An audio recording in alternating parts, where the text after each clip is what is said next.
Darringal Primary School's Emu News newsletter. Darringal Primary School operates on Yorta Yorta country. We acknowledge the Yorta Yorta people as the traditional custodians of the Darringal region and pay our respects to all Indigenous elders, past and present. We are committed to a positive future for the Aboriginal community. Excursions and incursions. We have quite a few excursions and incursions occurring this term. Please keep an eye on this Emu News newsletter for the upcoming excursions. You will also find that the permission notes are added into your child's reader, so have a look for those and make sure that they get signed and returned to school. I'll put up behind us what excursions are upcoming, and I'm also going to read them off my diary, so please excuse that, but there's a few of them and I need to get the bits and pieces and the details correct for you. Monday, May the 10th until Friday the 14th is NAPLAN week. I will send home more information as we need to the parents who require that.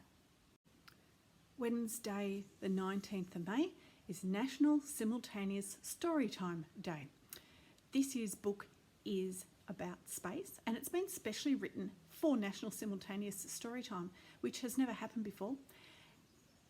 Because we're connected, we will also get to do some bits and pieces about temperature that we're going to send through, and it's going actually to NASA, and they're going to use the temperatures from different locations to do some experiments, apparently up in space. So that's quite exciting.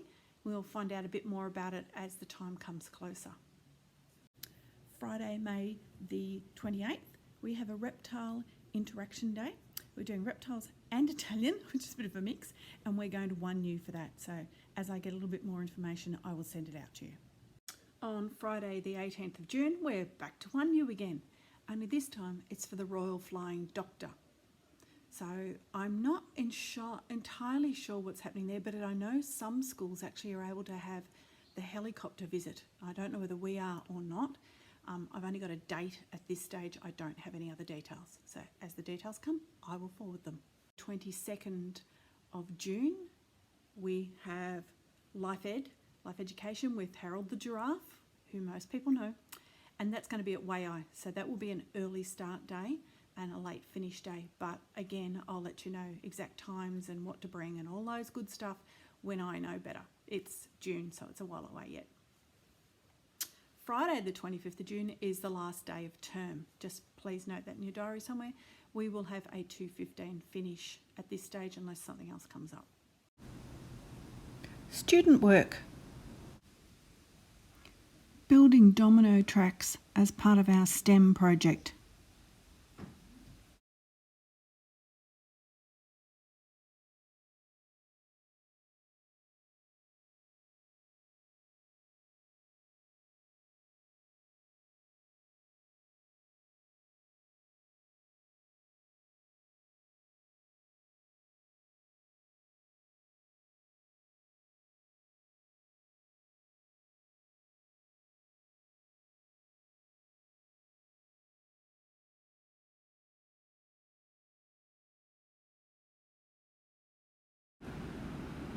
Current school COVID guidelines.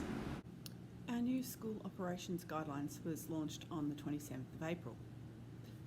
It outlines what we have to do in regards to COVID and safety in the schools as of the 27th of April.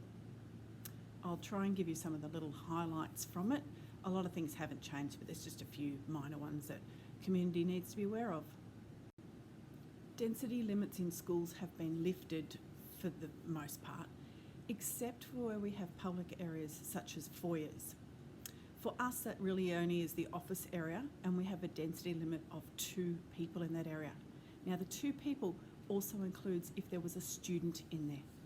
The notification for that is on the door, so please abide by that. Face masks are no longer required to be worn in schools by persons over the age of 12. However, it is still a requirement that a face mask is carried by all people over the age of 12 and that they are worn where physical distancing can't be maintained. Record keeping. So all staff, visitors to the school and students need to be recorded if they attend the premises for more than 15 minutes.